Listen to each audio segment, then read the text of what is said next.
Welcome back. It is a Monday, which means we bring you our weekly feature, The Political View.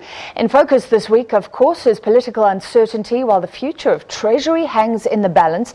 The rand weakened close to 15 rand to the dollar earlier today after Finance Minister Nhlanhla Nene reportedly asked President Cyril Ramaphosa to relieve him of his duties.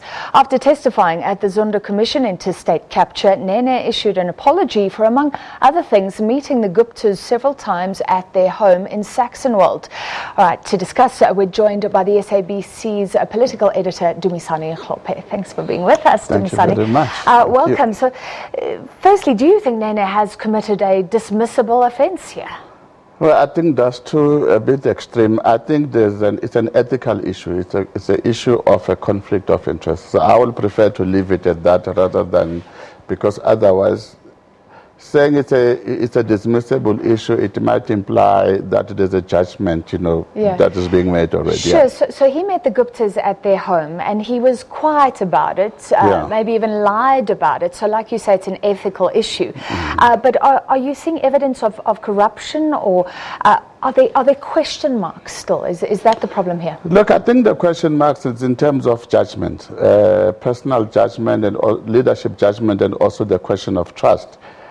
Because when he was relieved of that position, there were some serious campaigns, and that campaign was based on the question of trust that was being trusted. So when he was brought back, it was also because Cyril Ramaphosa, the new president, trusted him.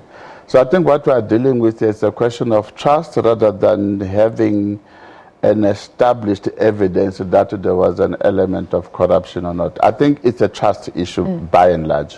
So he's not stepping down. He's throwing this to the president, putting it in his court, which seems a bit rough. It's up to the president to decide now. Well, it's interesting because in this country there's no history of politicians that when they find that they've stepped off the mark, they decided to step down on their own.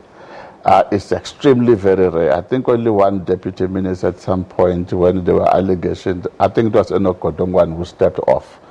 But we don't have a very rich history here in this country of when leaders are caught offside on ethical issues for them to just dump off. And by asking the president to relieve him, it's actually putting so much pressure on President, I almost said Zuma, or on President Ramaphosa, because on the one hand, President Ramaphosa actually has to wait for the conclusion of the commission with the recommendations so that he can act based on the recommendations of the commission. And yet he came into power through a ticket of good governance, ethic, good leadership, and clean governance. And based on that, he does have pressure to act even if the commission has not concluded its work. Well, some politicians are saying if Nene goes, then what about the other people who have found to be lying in different fora? Many ministers have been found wanting in terms of judgment, so that opens a can of worms then. Definitely, it's a serious challenge because remember also that there are also some serious group contestations within the ANC. The ANC leadership, what some have traditionally called them factions. So you might never know, and part of me is beginning to think that even this commission is beginning to find itself within those issues of factional battles within the ANC, to the extent that whoever goes there, it is highly likely that one thing or another is likely to be thrown into the public space, because perhaps this is an opportunity for them to deal with each other. So I think this is why a decision can't be made in haste. So nobody wants to be in the president's shoes right now. I guess what's coming out of this is the sense that there are shades of grey. The people we thought were completely ethical made bad judgment calls. So that leads to the speculation. What are you hearing ahead of Pravin Gordhan going to the Zonda Commission? Well, that will be an interesting one. But it's also a very good lesson, because usually when we do political observation and analysis, there's always a temptation to assume that on the one side there's a bunch of good guys and on the other side there's a bunch of bad guys. And yet at the end of the day, if you look at an open, democratic, liberal society like this one, you will have political leaders that are always contesting for power and influence. And once you begin to group them with a sense of judgment, there's a danger of losing, the plot.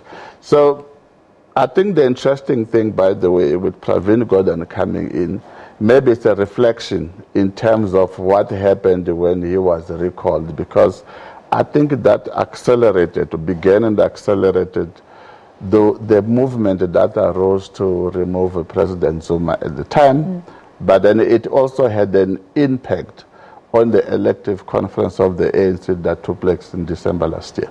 All right, hopefully we can chat to you again. We've run out of time. Thank you very much. Looking ahead to the political week, that was SABC's political editor, Dumisani Hlophe.